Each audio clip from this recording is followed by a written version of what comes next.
Yo, what up mga kamamo, kumusta kayo? Meron palang nag-recommenda sa ating daw ng small but terrible na kainan na ito, no? Ang Ohayo Gozaimasu. Ito lang yung sa may Greenland, bungad lang. So ayan ang harap ng kanilang small but terrible na resto, no?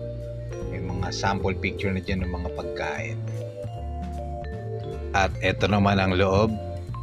Small nga, pero okay naman, convenient naman kumain. Malamig, may aircon.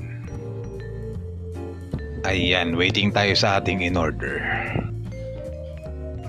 So habang wala pa, pakita ko muna sa inyo yung paligid-ligid dito.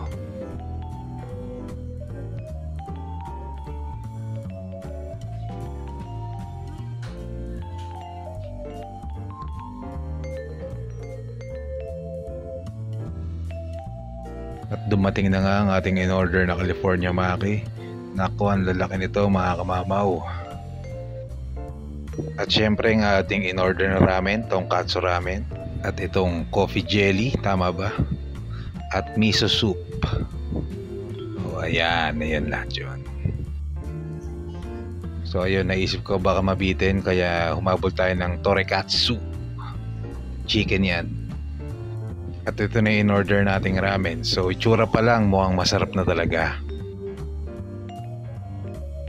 Ayan, sabaw pa lang, Diyos ko, panalo na. Tapos na laban. Thumbs up na oh. At syempre, nilagyan din natin ng pampaanghang. Yan ang ating favorite, pampaanghang. Buhos mo na.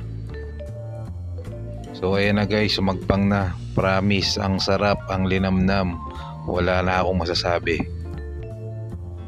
Try din natin tong ating paboritong California Maki. Laki ng hiwa.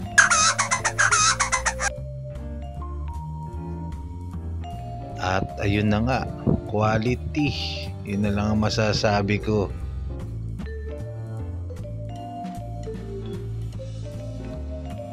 Okay, isa pa. Salpak pa tayo ng isa. Nabitin sa sarap eh. Kaya pala tinawag na small but terrible. Maliit yung place pero grabe yung food sa sarap.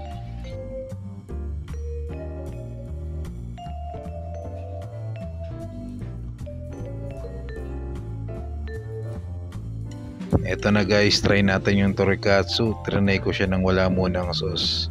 Talaga namang fresh yung pagkain. At ito yung dalawa nilang pampanghang. So hindi ko alam kung anong tawag dyan.